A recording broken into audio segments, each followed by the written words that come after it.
అతిపెద్ద షాపింగ్ ప్రపంచం సిఎంఆర్ మన నిజామాబాద్ లో రాంపోతినేని గారిచే సెప్టెంబర్ 27న గొప్ప ప్రారంభం.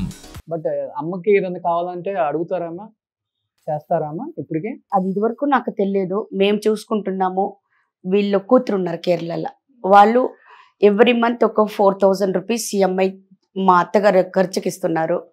సో మేము చూసుకుంటున్నాము. ఆమెకి ఏం నీడ్స్ అది మేము చూసుకుంటున్నాం. ఎవరో ఒకళ్ళు ఇవ్వాల్సి వస్తుంది, ఫైనాన్షియల్ గా ప్రాబ్లం ఉంది. అవునవును ఉంది, బట్ దేవుడిచ్చింది శక్తి ఉంది కాబట్టి మా అర్నింగ్ మేము చేసుకొని బతుకుతున్నాం అంతే.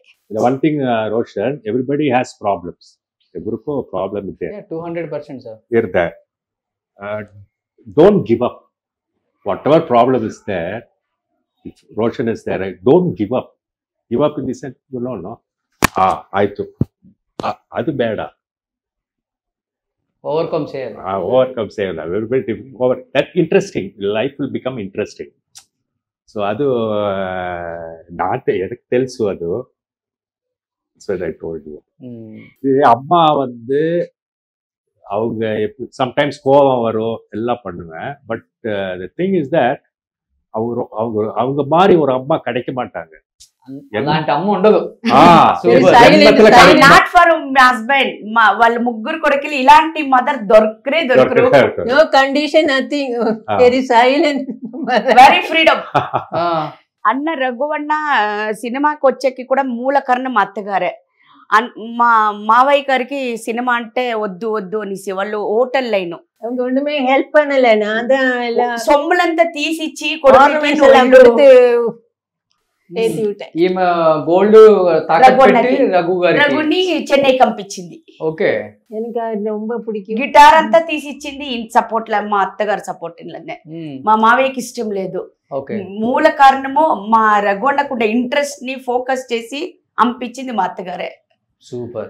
బట్ ఆమె పంపించినందుకు ఆమె బ్లెస్సింగ్స్ తో పెద్ద యాక్టర్ అయిపోయారు కదా. పెద్ద యాక్టర్ అయ్యారు, చాలా మంచి పేరు తీసుకున్నారు. వీళ్ళు యాక్చువల్లీ సినిమాకి రాకుండా ముందరనే మా అత్తగారు వాళ్ళ ఫ్యామిలీది ఒక పెద్ద ఫ్యామిలీ, ఒక చాలా రెస్పెక్ట్ఫుల్ ఫ్యామిలీ. సో వాళ్ళ కొడుకు ఇక్కడ రాలేదు అంటే వీళ్ళంతా బిజినెస్ మ్యాన్ అయిన వాళ్ళు. అంత పెద్ద బిజినెస్ ఉండింది మా మావయ్య గారిది కోయంబత్తూరులో. ఇప్పుడును హోటల్ హరీష్ తో ఉంటే తెలియకుండా ఉండేవాళ్ళే లేదు. When I was going for shooting recently, one person told me, one big cinematographer, he told me, Raghuvaran's brother, yes, he's a screen actor, he told. Screen actor. I don't know what is screen actor, I don't know, of course. Then I called him and asked, screen actor, and he said, you can't make out when he is acting. Only when it comes to the screen, that real. వాళ్ళకు shooting వెళ్ళి ఒక క్యారెక్టర్కి వెళ్ళిపోతే ఇంటికి వస్తే నేను అదే character కొంచెం మెయింటైన్ అవుతా ఉన్నాను. Getting very intense, very getting into the character. Silent killer. Silent killer. Who's silent killer? Raghuvaran sir? No, Rajini கூட நடிக்கும்போது. Okay. Silent. Oh, Rajini sir சொல்லுவார் silent killer ன்னு சொல்லிட்டு. Okay, okay. ஆஸ்தான வில்லன். Oh. Rajini ஆஸ்தான villain Raghuvaran. So Raghuvaran sirக்கு ரொம்ப பிடிக்குமா Rajini sir? ரொம்ப ஃப்ரெண்ட்ஸ்.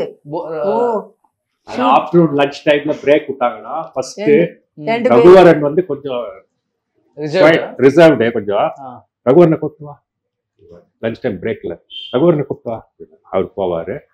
உள்ள போய் 2 பேரும் பிளேட் வச்சு வெஜிடபிள்ஸ் சாப்பிட்டுட்டு 1 hour இல்ல 2 hours பேசிட்டே இருப்பாங்க. அது என்ன பேசுறாங்க చెన్నైలో ఉండేటప్పుడు నా కొడుకు చదివింది Rajini sir school. Okay, Ashram school. But Raghuvaran sir ఇంకా లేరని అందరికి తెలుసు, చిన్న ఏజ్ లోనే చనిపోయారు. బాగా ఫీల్ అయింది ఏ హీరో తమిళ్లో గానీ తెలుగులో గానీ ఇంటికి వచ్చి అమ్మతో మాట్లాడి అమ్మకి ధైర్యం ఇచ్చిందంటే? జేడి సార్ వచ్చారు, ధనుష్ సార్, అందరూ వచ్చారు, all film actors, all artist వచ్చారు, అందరూ వచ్చి లాస్ట్ మినిట్ లో యారెడీని మోహిని చేసేస్తాడు. అప్ప కొడుకు క్యారెక్టర్ కదా, వాళ్ళకి రియల్ గా ఎమోషనల్ కనెక్ట్ అయిపోయారు ధనుష్ సార్. సో వాళ్ళ కొడుకులాగానే అదే ఊహించుకునే సేమ్ దాంట్లో యారెడీని మోహిన్ లో ఎట్లా చనిపోయారు అదే తరనే రియల్ లైఫ్ లో వాళ్ళు చనిపోయారు. నైట్ లో పడుకొని మార్నింగ్ లేచింది. హార్ట్ అటాక్ వాళ్ళకి హై షుగర్ ఉండేది కాబట్టి హార్ట్ అటాక్ సిమ్టమ్సే లేదు, అలాగే వెళ్ళిపోయారు. 4 o'clock వరకు మార్నింగ్. రేపు కందస్వామి ఒక షూటింగ్ ఉండింది వాళ్ళది, ఆ షూటింగ్ వెళ్ళాలా. మేము అక్కడే మార్నింగ్ వరకు మా అత్తగారు మా హస్బెండ్ మేమంతా ఉన్నాం వాళ్ళ ఇంట్లో. సో మేము వెళ్ళిపోయాము ఇంటికి. తర్వాత 4 o'clock వరకు వాళ్ళు లేచిండ్రి. ఎవరితో ఉంటారు ఆయన? అమ్మొక్కళ్ళు ఉంటారు అంతేనా ఆయనతో? మా అత్తగారు మా మావయ్య అంతా వచ్చి వాళ్ళ ఇంట్లోనే ఉంటారు. ఓకే. ఆఫ్టర్ ఇది వాళ్ళు లోన్లీ కాకూడదు అనేసి. ఓకే. సో అలాగే వెళ్ళింది. మార్నింగ్ లేస్తే వాళ్ళు హాస్పిటల్కి అంతా తీసుకొని పోయారు. అంత లోపలే వాళ్ళ ప్రాణం వెళ్ళిపోయింది అని చెప్పేశారు. హార్ట్ అటాక్ తోనే. ఓకే. ఎంత ఉంటుంది ఏజ్ అప్పుడు? 46. 49. అంతే. 49. చాలా చిన్న ఏజ్. ఎగ్జాక్ట్ గా 49.